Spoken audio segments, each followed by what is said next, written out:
Hey everybody, so this is part 2 of the Mendelian genetics.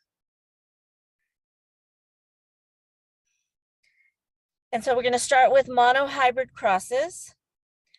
So we just talked about the law of segregation was determined by doing crosses between true breeding plants, which produced F1 hybrids known as monohybrids. That's where the terminology actually kind of came from. So for example, big B crossed with little b produced an F1 that was all big B, little b.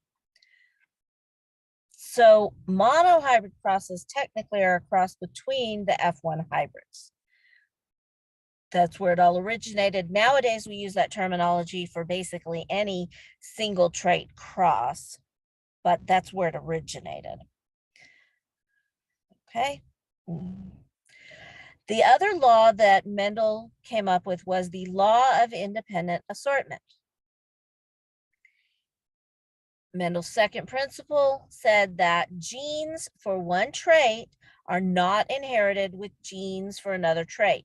So just because you got purple flowers doesn't mean you're going to get wrinkled seeds. They're not stuck together.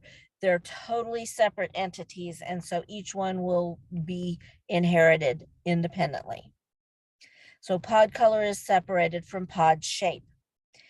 Instead of following only one trait in his crosses, he actually would follow two traits, such as pea pod color and pea pod shape. That's how he discovered they really were sorted separately. It only applies to genes that are located on different chromosomes, not homologous, or genes that are very far apart on the same chromosome. We have discovered that the closer the genes are to each other on the same chromosome, the more likely they will be inherited together. So then that takes us to the idea of dihybrid crosses, since we're working with two traits at the same time. So the law of independent assortment was actually determined by doing crosses between plants that were true breeding for two traits. So they produced F1 hybrids known as dihybrids because we're looking at two traits. So like YYRR for yellow and round, green and wrinkled. All F1 dihybrids would be completely heterozygous. And so the dihybrid cross would be the cross between the F1 dihybrids. Now, just with anything else, we've kind of expanded this idea of dihybrid for any cross using two different traits, but this is where it came from. And this will always, if you have a completely heterozygous dihybrid cross, it will always produce a 9:3 to 3:1 phenotypic ratio. And if you're wondering, the genotypic ratio would be 1:2 to 2 to 4 to 1:2 to 1:2 to 1. Just thought I'd share that. So ultimately, this leads us to the idea of how to solve genetic problems. So the first thing you want to do is write down symbols for the alleles. Sometimes they're given to you, sometimes you make them up. If you make them up, I highly suggest you select two letters that do not look the same or close to the same with capital and lowercase. Write down the genotypes that you were given. So what were those parental genotypes they told you about? If phenotypes are given, then write down the possible genotypes. Sometimes you may not know exactly what the genotype is, depending on what information they provide you. And then you want to determine what the problem is actually asking you. And you're going to write out the cross as the genotype crossed with the other genotype. You set up your Punnett square. Okay, so a tall plant, TT, is crossed with a short plant, little t, little t. What percentage of the offspring will be tall?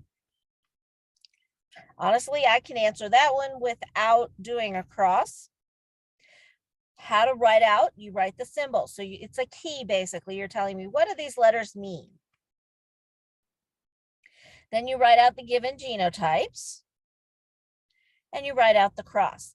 I have been known sometimes to not include step 2 because step 2 and step 3 are basically the same thing.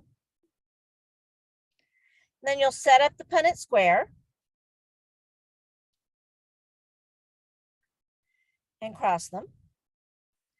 So the answer is that 100% of the offspring will be tall. Like I said, I've done enough of these problems that even without doing the cross, the Punnett square, I knew the answer because I knew that they were all going to be heterozygous. But round seed shape is dominant to wrinkled seed shape. Plant that is heterozygous for round seed shape is crossed with a plant that is homozygous for round seed shape. What percent of the offspring will be homozygous dominant? So we start with our key. Here's our Punnett square. And we said we had a heterozygous round and a homozygous round. Do the cross and we get the answer of 50% of the offspring will be homozygous dominant. In cats, short hair is dominant to long hair. A true breeding short-haired cat is crossed with a cat that is heterozygous for the trait. What percentage of the offspring will have long hair? Here's our key. Here's our Punnett square and see our two parents. We do the cross and our answer is 0% of the offspring will have long hair. Purple is dominant to white. In a homozygous dominant purple plant, what gametes would be produced?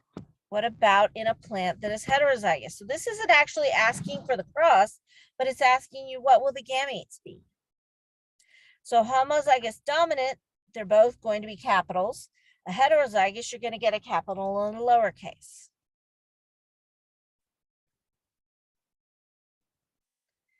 In pea plants, purple flower color is dominant to white flower color, and round pods are dominant to wrinkled pods. So we got two different traits. If a true breeding purple, that means capital, capital,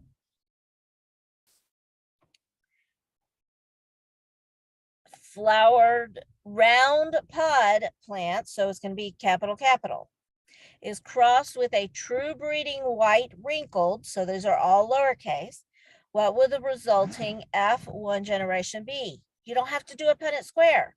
If it's true breeding, you know you're going to end up with capital, lowercase, capital, lowercase. Here's our key. Here's what we're crossing. There's our gametes. So they're all going to be capital, lowercase, capital, lowercase. In pea plants, purple flower color is dominant to white flower color, and round pods are dominant to wrinkled pods. If a plant that is heterozygous for both traits is self-crossed, what will the phenotypic ratios of the F1 generation be? So here's our key. Here's what we're crossing. How do you find the gametes? So one of the key techniques is called FOIL. Yes, that's an algebra principle. Oh my gosh. First, outer, inner, last. So first, outer, inner, last. And you do the same thing for the other parent gametes. Once you have the gametes, it's pretty easy. You put each gamete in its respective space on the box, on the Punnett square, and then fill it in as normal, down and over, down and over. So we have 9 purple round, and see their color coding here so you can kind of see which ones are we talking about. 3 purple wrinkled, 3 white round, and 1 white wrinkled. 9331. So the law of probability, law of segregation, and the law of independent assortment reflect rules of probability. So we have the multiplication rule, the probability that two or more independent events will occur together in some specific combination. So if you flip a coin twice, what is the probability that it will land heads up both times? Well, we know it's a 1 out of 2 chance each time. So when we multiply them, that would be a 1 out of 4 chance. What is the probability of having 3 girls in a row? So we know it's a 1 out of 2 chance every time they have a child. And when we multiply, it makes it a 1 out of 8 chance. So tallness is dominant to dwarfism in pea plants. Plants that are heterozygous for height are crossed. What is the probability that the offspring will be homozygous dominant?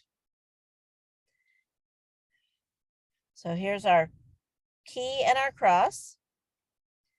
So there's a 1 out of 2 chance of inheriting a capital T from each of the parents. So 1 out of 2 times 1 out of 2 is 1 out of 4. Okay, read through this problem.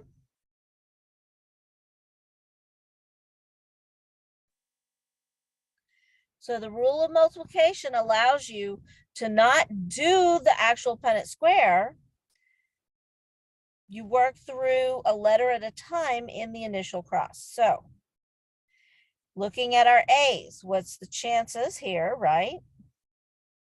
So we know that the possibility of getting a big A, little a is a 1 out of 2. Looking at the B's, we set up the same system. It's 1 out of 2. And looking at the C's, it's a 1 out of 4 to get 2 little c's. So then we would multiply 1 out of 2 times 1 out of 2 times 1 out of 4, and we get 1 out of 16. That's the probability. So if we're just looking for a probability of something specific, notice we can kind of cut down the techniques involved in a dihybrid cross in particular. Then we have the addition rule. The probability that 2 or more mutually exclusive events will occur. So what is the chance of rolling a dice and it lands on 1 or 6? So we know it's a 1 out of 6 plus a 1 out of 6 gives us a 1 out of 3 chance. So we're looking for 2 different events that could happen. So we add them together rather than multiplying. So in a cross between these 2 individuals, what is the probability that the offspring will be a capital A, big B, little c, or big A, big B, big B, big C. So we have to figure out the probability for option 1 and the probability for option 2. And then we're going to add those 2 probabilities together to give us that there's a 1 out of 8 chance to get one of those 2 options. And the last thing we want to talk about here real quickly is pedigrees. So many human traits allow for these Mendelian patterns of genetics. And we use a pedigree, which is basically a family tree, to give us a visual of these inheritance patterns. So to read a pedigree, the first thing you'll note is we have Roman numerals on the side. These represent our generations. Then horizontal lines will connect parents. And so even when we move to these other levels, these 2 are married, therefore, and then having offspring, okay? Vertical lines connect children. If there's more than 1 child, you'll notice that we will do a crossbar and drop them off of that to show that all those children came from that same parent. If a trait is dominant, one parent must have the trait. Dominant traits do not skip generations. So if the trait is dominant, it's going to show up in every single generation. If a trait is X-linked, then males are more commonly affected than females. So you'll notice in this pedigree, everybody that has it is males. That suggests it's more likely to be X-linked. Okay, and we're going to do more practice, obviously, with pedigrees. So hopefully this has helped a little bit. And we'll move on to non-Mendelian next. Bye.